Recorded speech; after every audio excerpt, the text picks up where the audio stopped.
আসসালামু আলাইকুম। কাছে দূরে যে যেখান থেকে ভিডিওটি দেখতেছেন, আশা রাখি আল্লাহর অসীম রহমতে সবাই ভালো আছেন। আলহামদুলিল্লাহ, আমরাও ভালো আছি। এই তো নতুন দিনে নতুন আরও একটা ভিডিও নিয়ে হাজির হয়ে গেলাম আপনাদের মাঝে। তো আজকের ভিডিওটা আমি সকাল থেকে শুরু করেছি। আসলে এই যে দেখতেছেন দুইটা হাঁসের বাচ্চা, ওগুলো হলো চীনা হাঁসের বাচ্চা ছিল। আর এদিকে যে মুরগির ডিমগুলা, দুইটা মুরগি একটার ভিতরে বসে আছে, তাই ভাবছি দুইটারে আলাদা করে দিয়ে একখানে ডিম পেরেছে। তো এখানে সকালে নাস্তা তৈরি করে নিতেছি। সকালে নাস্তা বলতে আসলে ভাত ছিল অনেকগুলা রাত্রের।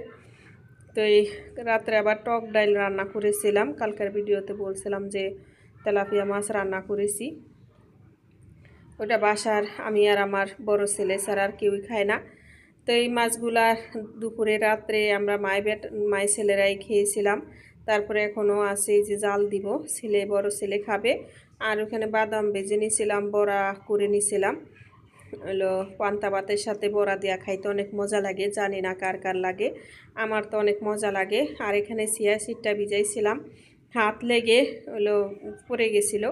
তো আজকে আর চিয়া সিডটা খাওয়া হবে না, কারণ এখন আর কখন ভিজাবো কখন খাবো, একটু বাজারে যেতে হবে এই জন্য।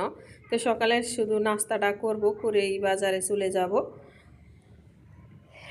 আর হলো এই যে এখানে চিয়া সিডটা পড়ছে, একটু ধুইয়া রেখে যাই, নাহলে শুকাইলে আবার উঠতে চায় না, এই জন্য।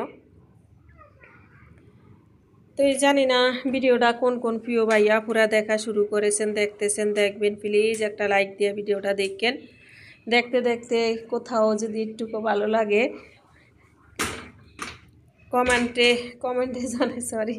কমেন্টে জানাইতে পারেন। আর নতুন প্রিয় ভাইয়া পুরা সাবস্ক্রাইব করে আমার পাশে থাকতে পারেন, আমাকে সাপোর্ট দিতে পারেন। আমি আপনাদেরকে সাপোর্ট দিব, আমরা এক অন্যকে সাপোর্ট দিয়ে না দিলে কেউ এগিয়ে যেতে পারবো না। সবাই সবাইকে সাপোর্ট দিব আর একসাথে এগিয়ে যাবো ইনশাআল্লাহ। আসলে আমার মেয়েটা বাধা দিতেছে, এই জন্য আমার কথাগুলো আটকে আটকে পড়তেছে। মানে ওরে বল মানে ওরে না বলে ব্যালকনির দরজা লাগে আমি ভয়েস দিতেছি, কারণ ওখানে দেখাইবো লাস্টে, ভিডিওর লাস্টে দেখবেন। ওখানে পানি দিয়া বইরা ফেলাইছে, ওখানে দাঁড়িয়ে দাঁড়িয়ে আর ভয়েস দেওয়ার মতো অবস্থা নাই, এই জন্য।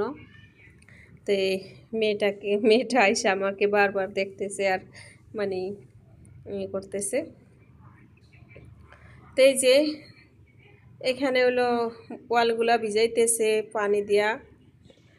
আর এই যে আমি গাছটা আমার কাপড় চোপড় রাইখে আমার মেয়েটা খালি, ছেলেটা আর ছোটো ছেলে আর মেয়েটা গাছের ডালগুলা ভাঙ্গে ফেলাইতেছে। তো রাত্রে এখানে রেখে দিয়েছি। আর এখন প্রায় 9টা-10টা বেজে গেছে, একটু রোদও পাইছে আর একটু নিশির এও পাইছে। তাই জন্য গাছটা ওখানে রেখে দিয়ে এখন আবার ঘরে নিয়ে আসলাম।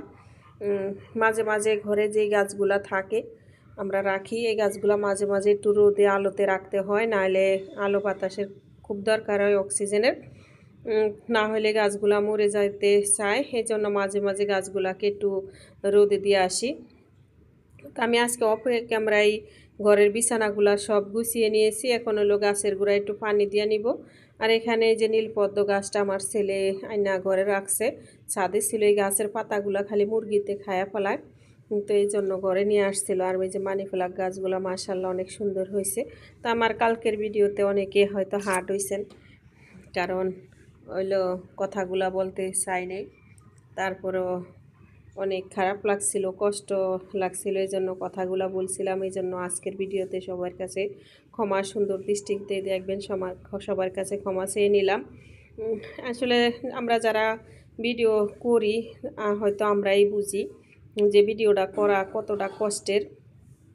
আর এর ভিতরে যদি কারো কারণে যদি ভিডিওটা ক্ষতি হয়, অনেক খারাপ লাগে, কষ্ট লাগে। আমরা আমি অন্তত পক্ষে হয়তো কতটা কাজ করে, কতটা কাজ সামলিয়ে তারপরে আপনাদের মাঝে একটা ভিডিও সামলাই, এটা হয়তো নিজ চোখে যদি না দেখতেন তাহলে কেউই বিশ্বাস করবেন না। আমি অনেক অনেক কষ্টের মাঝখানে আপনাদের সাথে একটা ভিডিও শেয়ার করি, আবার অনেকের ভিডিও দেখি।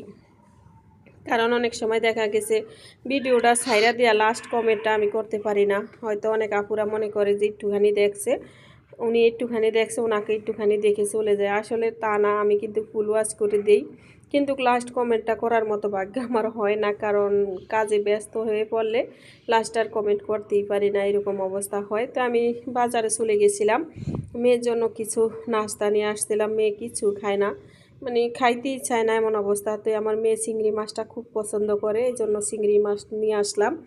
মেয়ের জন্য রুটি হালুয়া, মানে এটা হলো এক পদের ছোটো ছোটো ট্রলি ভ্যানের মতো আছে, ওখানে ঠেলা গাড়ির মতো ঠেলা ঠেলা লোকেরা বেচায়, মানে বিক্রি করে দোকানের সামনে সামনে। অনেকে দেখা গেছে সকালবেলা নাস্তা না করে দোকান খোলে, তো ওনারা কিনে কিনে খায়। তো আমি আমার মেয়ের জন্য ওখান থেকে নিয়ে আসলাম, আর একটা পাউরুটির প্যাকেট নিয়ে আসলাম। আমার মেয়েটা যেটাই খায় খাবেনি সকালবেলা জন্য। আর এখানে হলো কাঁচা বাজার, মানে সবজি বাজার, শাকসবজি আর মাছ নিয়ে আসলাম, 3 পদের মাছ। কালকের ভিডিওতে তো দেখছিলেনই। তা আমাদের ঘরে এই মাছগুলা ছাড়া অন্য কোনো মাছ পছন্দ করে না কেউ, এই জন্য এই মাছগুলাই আমরা বেশি খাই। হয়তো অনেকের কাছে খারাপও লাগতে পারে যে এই মাছই খান, আসলে যে যেটা খায়া অভ্যস্ত, নদীর মাছ খায়া বেশি অভ্যস্ত, এই জন্য নদীর মাছটাই বেশি পছন্দ করি। আর হইলো যে এই যে ব্রয়লার মুরগিটাও বেশি খাইতে দেখেন, আমার ছেলেরা ব্রয়লার মুরগিটা বেশি পছন্দ করে শক্ত মুরগির চেয়ে, এজন্য ব্রয়লার মুরগিটা আমাদের বেশি খাওয়া পড়ে। তো এই যে কয়টা লাউর শাক দেখেন 40 টাকা দিয়ে নিয়ে আসছিলাম। আর এখনকার লাউর শাক আর চিংড়ি মাছ অনেক মজা লাগে, কারণ এখন শাকটা আমার কাছে বেশি রকম ভালো লাগে। এখন তো লাউ না ধরা গাছ, আর যখন লাউ ধরা শুরু হয় তখন গাছের পাতাগুলো অন্যরকম হয়, এজন্য এখনকার শাকটা বেশি মজা লাগে আমার কাছে। আমি একটু হলুদ আর লবণ দিয়া হলো এই যে ফুলকপিটার ভিজিয়ে রাখছিলাম, কারণ ফুলকপিটা একটু পোকা পোকা মনে হয়েছিল আমার কাছে, যদি 2-1টা পোকা থেকে থাকে বের হয়ে যাবে এই জন্য। তো এই তো আমি সবজিগুলা ধুয়ে নিতেছি, আর এদিকে মাছগুলা কষিয়ে নিতেছি। চিংড়ি মাছ শব্দ করে না মা, চিংড়ি মাছ কষিয়ে নিতেছি। চিংড়ি মাছ দিয়ে লাউ শাকটা রান্না করব, খাইতে যে কীরকম হয়েছে কোনো ভাষায় প্রকাশ করা যাবে না, এত মজা হয়েছিল চিংড়ি মাছ আর লাউ শাকটা। তো একটু ভালোভাবে আমি হলো কি বলে কাঁচামরিচ, আজকে বেশিরভাগ কাঁচামরিচ ইউজ করছি তরকারিতে। এই বছরে প্রথমবার মানে যে দাম বাড়লো কাঁচামরিচটা বর্ষাকালে, আমি কিন্তু এর ভিতরে কখনো কাঁচামরিচটা কিনি নাই। একদিন খালি 1 পোয়া মরিচ কিনছিলাম, বিরিয়ানি রান্না করছিলাম যেই দিন ওই দিন, কারণ বিরিয়ানির সাথে টাটকা মরিচটা দেওয়া লাগে এই জন্য। আর আমি কিন্তু সারাটা বছর বইরেই যত মরিচ খাইছি সব ঘরে ফ্রোজেন করা ছিল। আমি 20 টাকা কেজিতে মরিচ কিনে ফ্রোজেন করছিলাম, আর এই মরিচগুলা হইলো এখনও আছে, হয়তো আরও 10-15 দিন খাওয়া যাবে।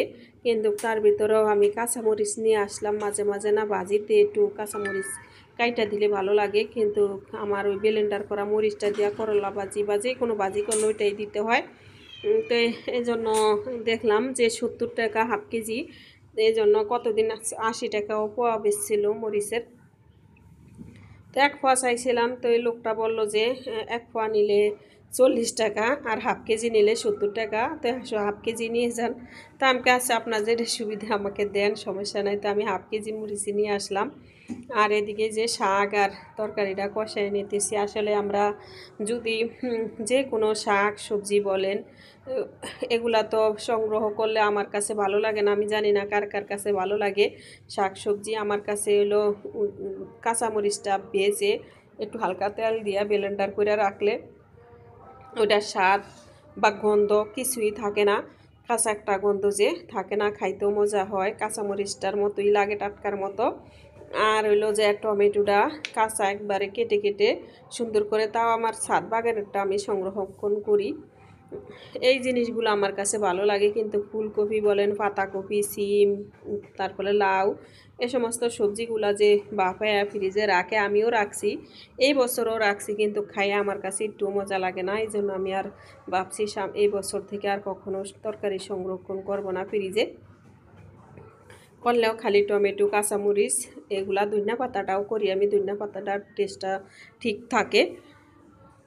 তো আমি 3টা জিনিসই বেশি সংরক্ষণ করি প্রতি বছরই।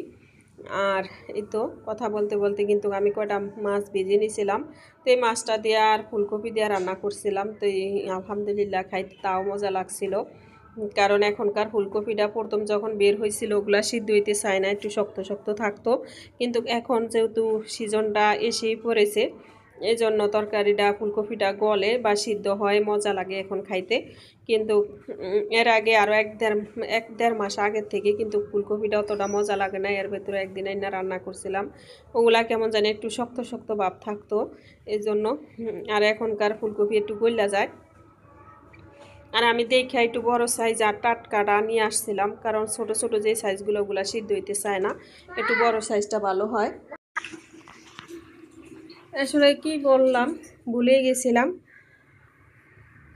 তো এই যে লাউ শাকটা রান্না শেষ, তারপরে সকালে যে বড়া বানাইছিলাম কয়টা বড়া রয়ে গেছে। আর এদিকে মেয়ের জন্য কয়টা চিংড়ি মাছ ভেজে নিতেছি। তো আমার মেয়েটা চিংড়ি মাছ অনেক পছন্দ করে এই জন্য। আর এই যে মাছ দেয়া আলু আর টমেটো ফুলকপি দিয়ে রান্না করলাম। তো আজকে দুপুরে বাজার করে নিয়ে আসছিলাম আমি নিজেই, সকালে বাজার করলাম। আর রাঁধতে রাঁধতে মানে 10টার দিকে বাজারে গেছিলাম। এখন শীতকাল তো দিনের সাথে পেরে ওঠা যায় না। 10টার দিকে বাজারে গেছি, তারপরে রাঁধতে রাঁধতে আমার একবারে প্রায় 2টা বাজে গেছে গা। তো এটা হলো বিকালের একটু ভিডিও। ছাদে চলে আসছিলাম, প্রতিদিনে বিকালবেলা হাঁটতে যাই, নাহলে ছাদে এসে বসি, সবাই মিলেই বসে ছাদে। তো অনেক সুন্দর ফুল ফুটছে, একটু শেয়ার করলাম। তো সবাই ভালো থাকেন, সুস্থ থাকেন, সবার সুস্বাস্থ্য কামনা করি। আল্লাহ হাফেজ, আসসালামু আলাইকুম।